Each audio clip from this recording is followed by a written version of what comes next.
Hello everyone, ఇక్కడ చూపిస్తున్న ingredients చూడండి. ఎండుమిర్చి, ఏమంటారు, కందిపప్పు అండ్ చింతొక్కు, ఊరదొక్కు, ఆల్మోస్ట్ అందరికీ తెలిసే ఉంటుంది.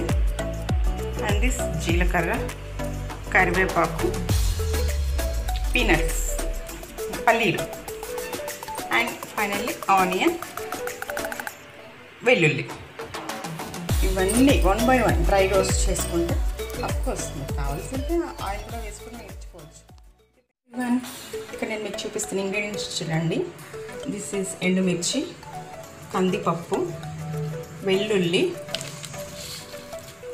ఉల్లిపాయ అండ్ పీనట్స్, పల్లీలు, కొంచెం కరివేపాకు, కొంచెం జీలకర్ర, ఇంకొంచెం చింతొక్కు, ఊరదొక్కు.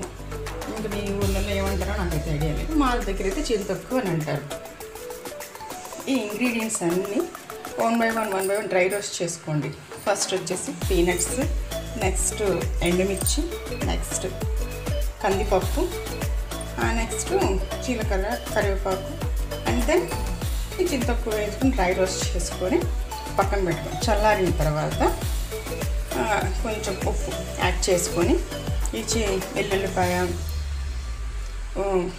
ఉల్లిపాయ వేసుకొని మంచిగా రోట్లో దంచుకొని తిన్నారంటే టేస్ట్ ఉంటుందండి, సూపర్ ఉంటుంది.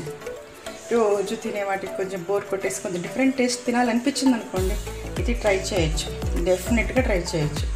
ఎవరైనా తినచ్చు. చిన్నపిల్లలు అయితే బాగా తింటారు. అలాగే రోజు తిని ఎగ్ ఫ్రైడ్ రైస్, నూడిల్స్ తిని బోర్ కొట్టినప్పుడు ఇలా చేసి కొంచెం మిక్స్ అయిన తర్వాత ఆ చింతొక్కు యాడ్ చేసుకొని కొంచెం వాటర్ కూడా యాడ్ చేసుకొని ఒకసారి బ్లెండ్ చేసి తర్వాత ఇంకా టేస్ట్ని బట్టి ఇంకేమైనా తక్కువైతే ఉప్పు, కారం, చింతొక్కు అలా కారం అడ్జస్ట్ చేసుకుంటే సరిపోతుందండి. కొంచెం